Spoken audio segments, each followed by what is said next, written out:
আসসালামু আলাইকুম। ইতিমধ্যে আমরা ফিজিক্যাল কেমিস্ট্রি 1 এর ফুল সাজেশন পেইড ব্যাচে দিয়ে দিয়েছি। এখন শেষ মুহূর্তে কিছু গুরুত্বপূর্ণ কোশ্চেন যেগুলো আমাদের গুরুত্ব সহকারে পড়া উচিত সেগুলো দেখানোর চেষ্টা করব। মেইনলি আমাদের শর্ট সময়ে শর্ট প্রস্তুতিতে আমরা এই কোশ্চেনগুলো দেওয়ার চেষ্টা করেছি। তার আগে বলে নেই, যারা আমাদের পেইড ব্যাচে যুক্ত হতে চাও তারা 01767351308 এই নাম্বারে হোয়াটসঅ্যাপে নক দাও এবং 410 টাকা পেইড করে পেইড ব্যাচে যুক্ত হয়ে যাও। প্রথমে যে অধ্যায়টা রয়েছে সেটা হচ্ছে পদার্থের অবস্থা। এই অধ্যায় থেকে আমাদের কাছে কি কি গুরুত্বপূর্ণ কোশ্চেন, বিভিন্ন ধরনের গতি ও স্বাতন্ত্র্য মাত্রা, এটা আমাদের যদি কেউ এখনো না পড়ো তাহলে পড়া উচিত। তারপরে যে কোশ্চেনটা আমাদের জন্য গুরুত্বপূর্ণ সেটা হচ্ছে একটা দ্বিপারমাণবিক অণুর স্থৈতিক শক্তি এবং গতি শক্তি নির্ণয়ের সমীকরণ প্রতিপাদন করো। এই কোশ্চেনটা আমাদের খুবই খুবই খুবই ইম্পর্টেন্ট একটা কোশ্চেন। তারপরে আসি শক্তির সমবিভাজন নীতি। শক্তির সমবিভাজন নীতি এই কোশ্চেনটা বা এই টিকাটা আমাদের জন্য খুবই গুরুত্বপূর্ণ। তোমরা অনেকে কোশ্চেন করে যে আপু টিকা কিভাবে লিখবো বা কয় পেজ লিখবো। টিকা মূলত তোমরা 1 পেজের মতো লিখতে পারো, আর শক্তির সমবিভাজন নীতি এই টিকাটাই এমনি এমনি 1 পেজ হয়ে যায়। তারপরে আসি মাইক্রোস্কোপিক এবং ম্যাক্রোস্কোপিক ধারা। এই কোশ্চেনটাও বা এই টিকাটাও আমাদের জন্য খুবই গুরুত্বপূর্ণ একটা কোশ্চেন। তারপরে আসি দ্বিতীয় অধ্যায়ে গ্যাসীয় অবস্থায়। এখান থেকে আমাদের কোন কোন কোশ্চেন পড়া উচিত। পিভি ইকুয়াল টু কেটি সমীকরণকে পিভি ইকুয়াল টু আরটিতে রূপান্তরিত করা যায়, এইটা আমাদের জন্য ইম্পর্টেন্ট। তারপরে ভ্যান ডার ওয়ালস ধ্রুবক এ এবং বি এর তাৎপর্য, এটাও আমাদের জন্য খুবই গুরুত্বপূর্ণ একটা কোশ্চেন। তারপর পিভি ইকুয়াল টু 1/3 mc² সমীকরণ থেকে গাহামের ব্যাপন সূত্র উপপাদন করো, এটাও আমাদের একবার পড়া উচিত। তারপরে আসি গ বিভাগে।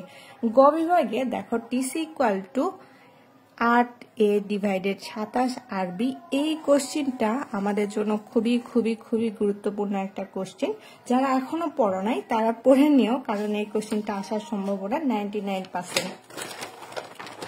তারপরে যে কোশ্চেনটা রয়েছে গ্যাসের গতিতত্ত্ব হতে পিভি ইকুয়াল টু 1/3 mc² সমীকরণ প্রতিপাদন করো, এইটা অথবা 8a ডিভাইডেড 27 rb। এই দুইটা কোশ্চেনের মধ্যে যে কোনো একটা কোশ্চেন আসার সম্ভাবনা এবার রয়েছে। তারপরে যে কোশ্চেনটা আমাদের বিগত সালে আসে বললেই চলে বা আসছে, এই কোশ্চেনের মধ্যে একটা কোশ্চেন ভ্যান ডার ওয়ালস সমীকরণ প্রতিপাদন করো। যদি খুব ভুল না হয় বা কোশ্চেন খুব হার্ড না হয় তাহলে বলা যায় যে এই যে আমাদের তিনটা question 8a divided 27 rb, PV equal to 1/3 mc² এবং ভ্যান ডার ওয়ালস সমীকরণ প্রতিপাদন করো, কি কি কারণে বাস্তব গ্যাস আদর্শ গ্যাস হতে বিচ্যুতি দেখায়, এই 4টা কোশ্চেনের মধ্যে যে কোনো 2টা অথবা 3টা কোশ্চেন আসার সম্ভাবনা 99%। তারপরে যে টিকাটা রয়েছে এই অধ্যায়ে সেটা হচ্ছে ব্রন হাবার চক্র।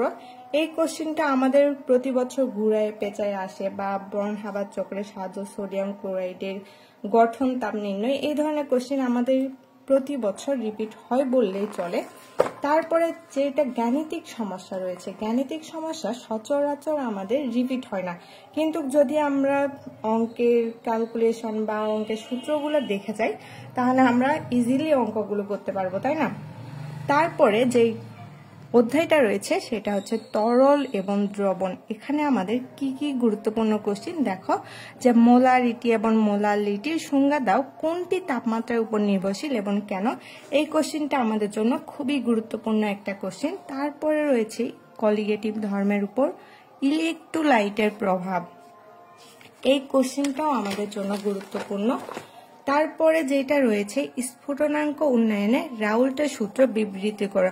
স্ফুটনাঙ্ক উন্নয়নে বা অবনমনে এই ধরনের কোশ্চেন আমাদের প্রতি বছর একটা না হোক একটা আসে বললেই চলে।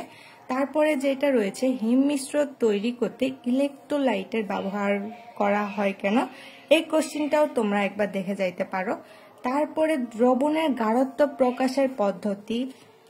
তারপরে আমাদের তরলে গ্যাসীয় পদার্থের দ্রাবতা সম্পর্কিত হেনরির সূত্র, এটাও তোমরা একটু মনোযোগ সহকারে দেখার চেষ্টা করবা।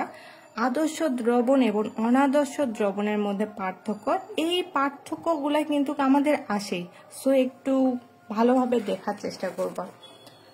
তারপরে টিকার মধ্যে বলতে গেলে আমাদের ডাইপোল মোমেন্ট বা পরিমাণ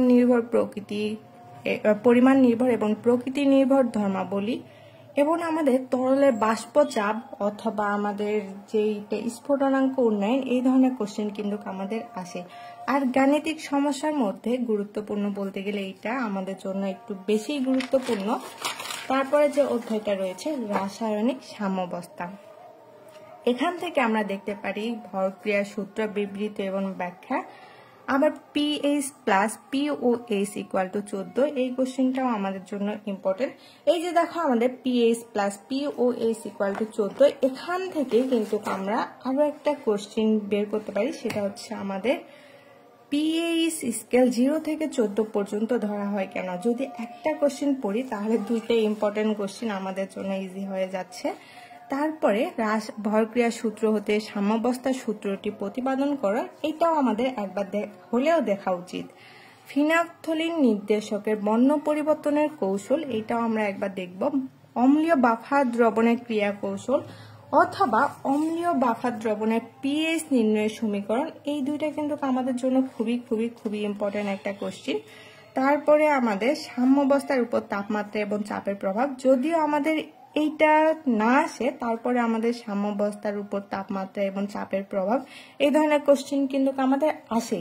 শুধুমাত্র বিক্রিয়ক বা উৎপাদটা একটু চেঞ্জ হবে, কিন্তু এই ধরনের কোশ্চেন একটু দেখার চেষ্টা করবা, যাতে একটা কোশ্চেন পড়লে আমাদের অনেকগুলো কোশ্চেন পড়া হয়ে যায়। তারপরে যেটা রয়েছে রসায়নের শক্তি বিজ্ঞান, এখান থেকে আমাদের জন্য কি কি ইম্পর্টেন্ট দেখো। Del E divided del V, এখানে তাপমাত্রা স্থির ইকুয়াল টু 0, এই কোশ্চেনটা আমাদের জন্য ইম্পর্টেন্ট। শোষিত তাপ এবং এনথালপি একই, এই কোশ্চেনটাও আমাদের জন্য ইম্পর্টেন্ট। তারপরে দেখাও যে এনথালপির পরিবর্তন বিক্রিয়া তাপের সমান, এই কোশ্চেনটা আমাদের জন্য ভেরি ভেরি ভেরি ইম্পর্টেন্ট। এই যে এই দুইটা কোশ্চেনের মধ্যে একটা কোশ্চেন আসার সম্ভাবনা এবার রয়েছে। তারপর সমতাপীয় পিভি লেখচিত্র অপেক্ষা রুদ্ধতাপীয় পিভি লেখচিত্র অধিকতর খাড়া কেন, এই কোশ্চেনটাও আমরা একবার দেখে নিব।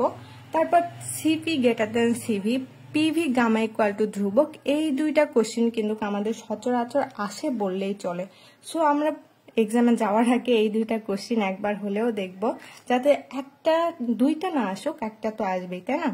তারপর টিকার মধ্যে যেটা আমাদের জন্য ইম্পর্টেন্ট সেটা হচ্ছে জুল থমসন প্রভাব, এই কোশ্চেনটা আমরা একবার হলেও দেখে যাব।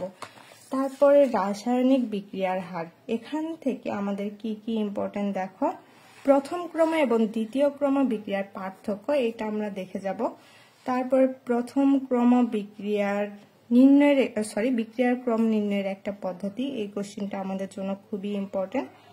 তারপরে যেটা দেখে যাব সেটা হচ্ছে আর্হেনিয়ার সমীকরণ থেকে আমাদের সক্রিয়ণ শক্তি কিভাবে নির্ণয় করা যায়, এটা আমরা দেখে যাব। তারপরে যেটা রয়েছে যে সক্রিয়ণ শক্তি টিকাটা, এই টিকাটা আমাদের একবার হলেও দেখে যাওয়া উচিত।